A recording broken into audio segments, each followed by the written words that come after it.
Okay guys, welcome back to the channel and we're on to Dark Arts episode 2, and today we're taking a look at the lowly Fire Warrior. Fire Warriors should be the core of any Tau army. They are the troops' choice, they are 8 points a guy, and they're not too shabby at all. They've got movement 6, weapon skill 5, so they're not very good in combat, ballistic skill 4, strength and toughness 3, 1 wound, 1 attack, leadership 6, and a 4+ save. Now these guys are kitted out with pulse rifles, and what we're going to look at is how to use this unit, how to make it better, and what to look out for in case your enemy tries to take them down. So, pulse rifles, range 30, rapid 1, strength 5, no armor penetration and 1 damage. So straight away the fact that they are strength 5 makes them better than Space Marine bolt guns. You're going to be wounding most infantry on 3s, which is great. The issue that you've got is you need to hit. So one squad of 6 Fire Warriors is 48 points. What can they do? Not a lot by themselves, but let's just math this out. So we've got 6 Fire Warriors there, shooting 5 Intercessor Marines. Let's say they are more than 15 inches away. You got 6 shots. You're hitting on 4s, so that's only 2 hits, and you're wounding on 3s. So only a single wound, and the Marine would pass his save. So the lack of AP does hurt them. But what makes up for it is going to be weight of dice. Let's say though that these guys had pushed forward their 6-inch move. They're now within rapid fire range, which means they're going to get 2 shots apiece now. So with 12 shots, let's see if they can take down some Marines. So we're hitting on 4s, which wasn't a great roll for me. And then we're wounding on 3s. So only 3 wounds. And the Marines would fail 2 saves, killing 1 Marine. So not bad, but it's took 48 points worth of Fire Warriors to kill a 20-point Marine. How can we make this better? Well, you can make them better by adding this guy. This is a Cadre fireblade. Fireblades are a cheap HQ choice, they're 45 points. And what do they bring? Well, they bring a number of things. First of all, any friendly Sept units within 6 inches can fire an extra shot with pulse pistols, carbines and rifles when shooting at a target within half of the weapon's range, which means that when you're rapid firing at 15 inches, which is still very effective, you've got 3 shots. Well, that means that we're going to have 3 shots each against these Marines. But Cadre Fireblade support doesn't stop there. He comes armed with a marker light, so if he doesn't move, he's got a weapon that's hitting on a 2+. So let's say he hits these Marines with his marker light. He hits. Now 1 marker light means that you can re-roll failed hit rolls of a 1. When you've got as many dice as them guys are chucking out, you need it. So they've now chucking out 18 attacks, hitting on 4s, re-rolling 1s. So let's see how effective this has gone. So we're hitting on 4s, re-rolling the 1s. For an extra 3 hits, so absolutely worth it. And then we're wounding on 3s because of the strength 5. So straight away we've got 7 wounds there, which is nearly double what we had before. And the Marines, you still only killed 1, but you're forcing the Marine players to take a lot more saves. If you've got something with a 4 up armor or a 5 up or even less than that, Fire Warriors are absolutely ideal for mowing through light armoured infantry. Not so much against Marines, you still have to be careful with Marines, but weight of dice alone should bring them down. But that's not all we can do to make them better. So this is Commander Shadowsun. Now she has a pretty cool ability, as do all commanders, called the Master of War. Once per battle at the beginning of your turn, a friendly commander can declare either Kayun or Modka. Now if you've got a lot of Fire Warriors, you want to declare Kayun. And Kayun lets you, until the end of the turn, re-roll failed hits for friendly Sept models within 6 inches, but they cannot move for any reason. So Shadowsun needs to be in the right position to optimise that. Now whilst the Fireblade is there, and can hide of course behind the Fire Warriors, he is useful for the entire game. Kayun is only once per game unless you've got Shadowsun, which is twice per game. But now I'm re-rolling all failed hits against the Marines, which means that if I'm doing that, the extra shots from the Cadre Fireblade can actually go into the Marines as well. So Cadre gets 3 shots because he's within half range. And he hits with all. He does wound with 2, and the Marine player fails 1 save. So he's actually put an additional wound on the Marines straight away. But we then got 18 shots again, re-rolling all failed misses. Thank God, because I only got 3 hits with that.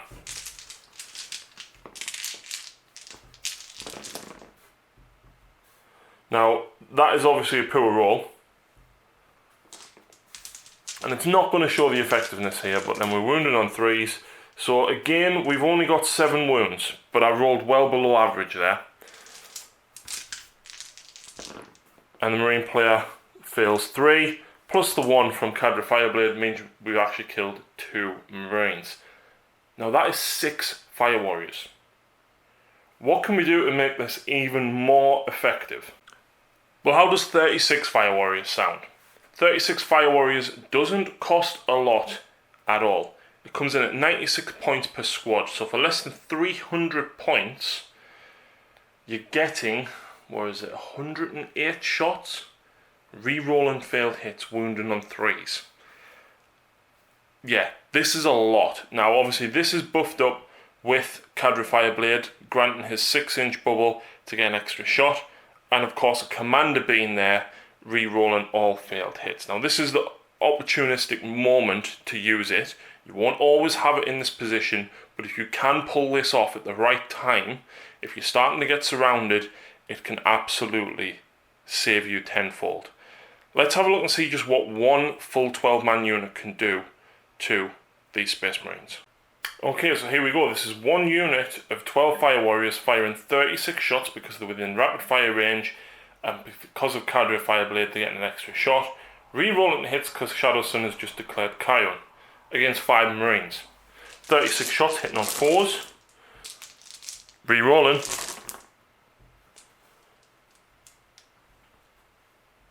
For only a few extra hits. Wounded on 3s. 1, 2, that's 5 wounds. So that'll kill 2.5 Marines. So not too shabby at all.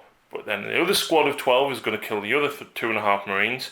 And then you've still got the other squad left over.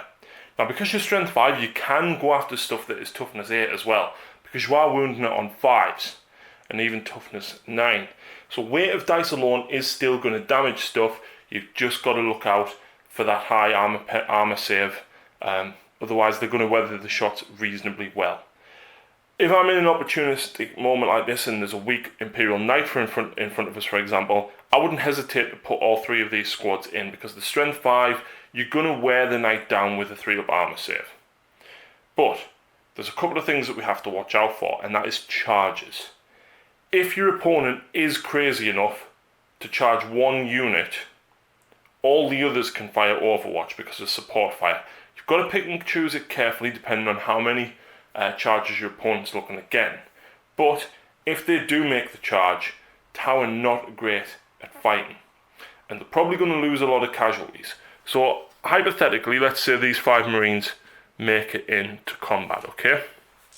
So these Marines actually have 11 attacks in total. So this is on 1 squad. So Marines are hitting on 3s,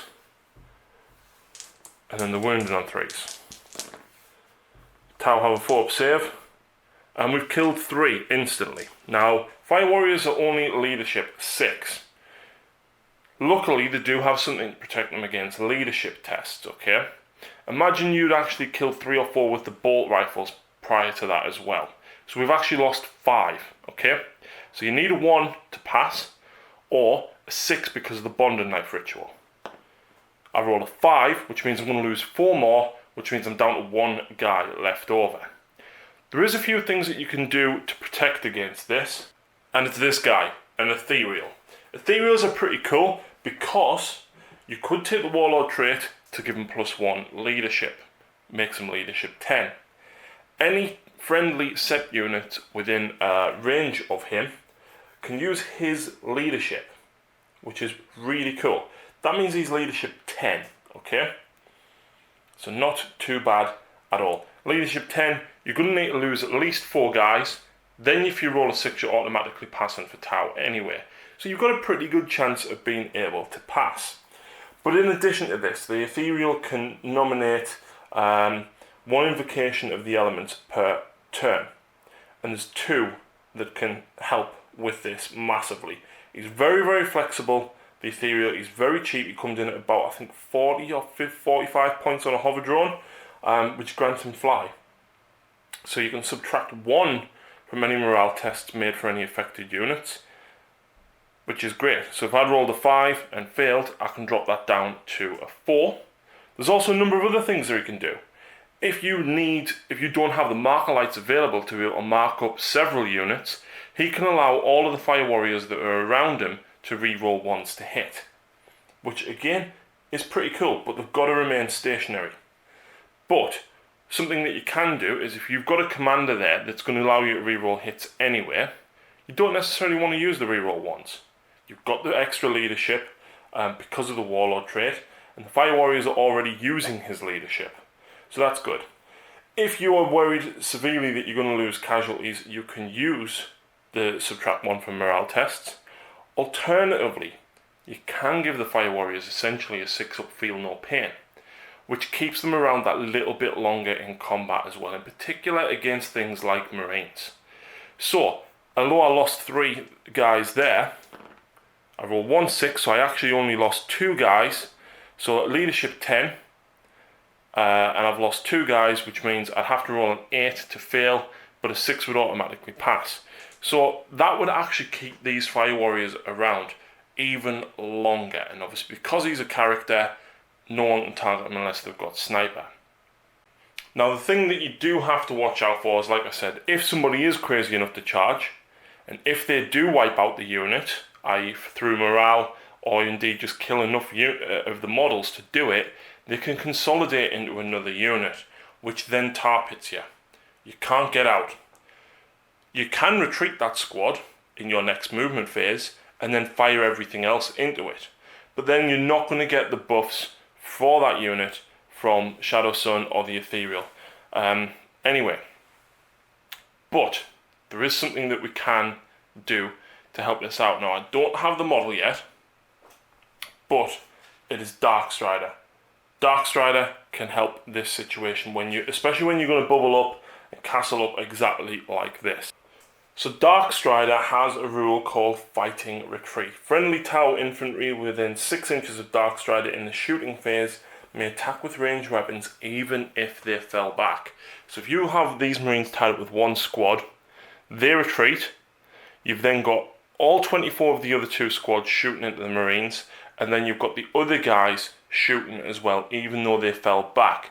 Now, although they won't benefit from the commander's ability to reroll failed hits, you've got Cadre Fireblade there to use the marker light and help them out. So, all in all, I think Fire Warrior Castle is very good, but you've got to watch out for large units that can consolidate from one squad into the next.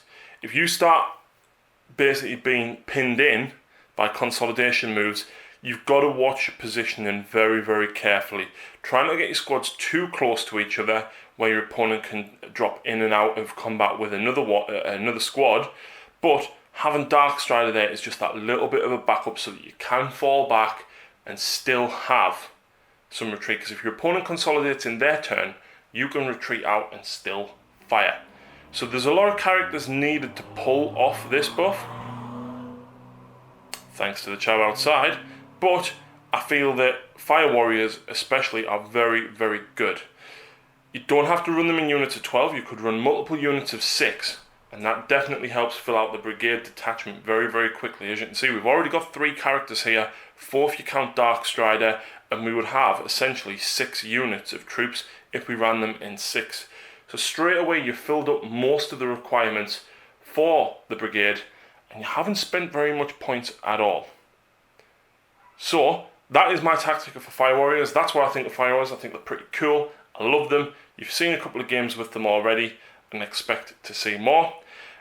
If you like this series, please let me know in the comments down below. Tell me what you think. What other units would you like to see?